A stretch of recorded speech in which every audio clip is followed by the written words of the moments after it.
Nós podemos dizer que 2016 já está sendo um ano interessante. Bruno Estieri está de volta ao estúdio para nos contar seu ponto de vista técnico dos acontecimentos.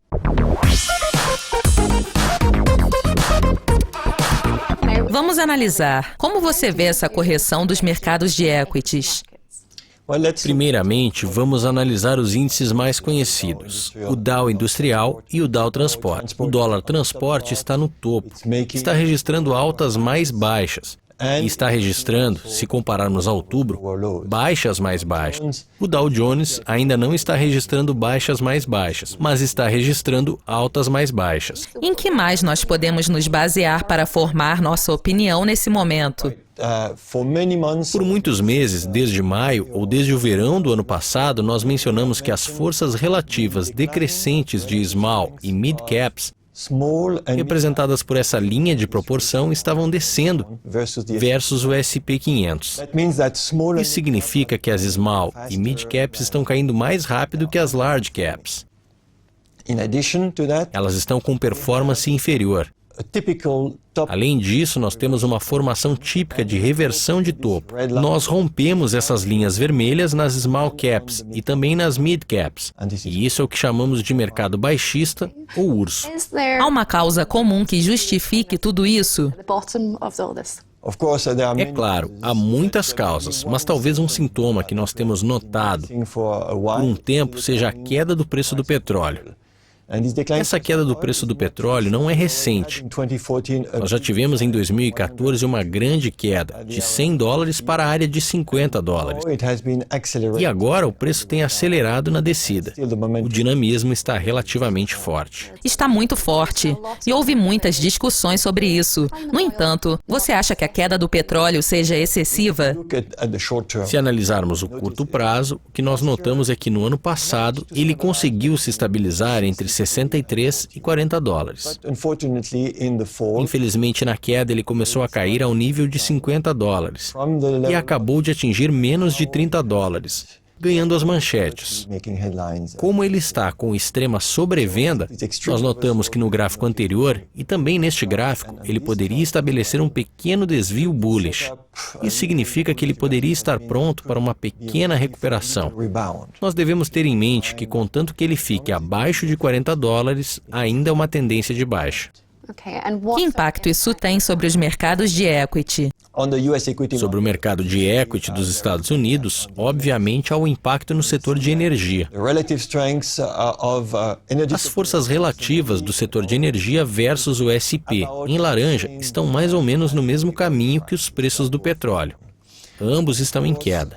É claro, aqui o que vemos para o setor de energia são novas baixas. Então, para esse setor, já estamos claramente em um mercado urso. Analisamos os Estados Unidos e o setor de energia. E os outros setores? É claro, a energia, onde ela é produzida. Há alguns países emergentes, como o Brasil, onde nós notamos novamente que a força relativa dos mercados emergentes versus o S&P também estão mais ou menos na mesma linha que o CRB, ou o preço do petróleo. O CRB representando o complexo da commodity. O que nós notamos aqui no curto prazo é que com a queda de janeiro, nós estamos registrando uma nova baixa abaixo das outras baixas. Então esse é um mercado para mercados emergentes. Eu estou escutando sobre mercados baixistas que está tudo caindo. Há portos seguros por aí? As pessoas acham que o Japão poderia ser um porto seguro, porque os japoneses são muito dependentes do petróleo. E se o petróleo está baixo, isso deve dar um impulso para o Japão corporativo. Quando nós analisamos o gráfico, nós notamos duas coisas. Primeiramente, sim, nós estamos apenas no suporte da tendência ascendente ou testando. Então, digamos que ele ainda não está totalmente rompido. No entanto, nós temos algumas preocupações. E as preocupações são sobre a força relativa do Nikkei versus o S&P 500. Recentemente ele caiu, e de fato essa queda já dura 6 meses. Então nós temos esse problema com o Nikkei. Ele não é um porto seguro. Por outro lado, nós notamos que parte da boa performance do Nikkei se deve ao iene mais fraco, ou um dólar ien mais alto. E esse iene mais fraco, que estava ajudando as exportações, foi provavelmente contrabalançado um pouco pelo fato de que o iene está se recuperando. Como podemos ver, o iene está subindo. Aqui, este porto seguro poderia ser o último sobrevivente. Seguro, mas não realmente seguro. Se analisarmos a Europa, qual é a situação, Bruno? Se nós analisarmos a Europa, nós notamos uma situação semelhante à do Japão, no sentido que nós também estamos na linha principal de suporte da tendência. Nós também temos um pouco, mais ou menos pronunciada que a do Japão, uma força relativa plana ou decrescente versus o SP. Tudo se resume ao fato de que talvez tudo seja dependente do SP. Em última análise, nós podemos esperar uma recuperação, mas essa recuperação será provavelmente limitada a menos que 50% da queda. Você acha que o mercado esteja, talvez, com sobrevenda? Vamos analisar o SP 500. Como nós definimos sobrevenda? A sobrevenda é normalmente definida em relação a uma faixa de negociação. Se nós analisarmos aqui o SP 500 entre 2.130 a alta e 1.850 a baixa em agosto, só poderíamos dizer que essa é uma faixa de negociação. E nós estamos no momento no ponto mais baixo. Claramente o indicador está mostrando que há sobrevenda, e daí talvez ele deva se recuperar. Ele deve se recuperar em particular porque está com um duplo ponto de baixa aqui.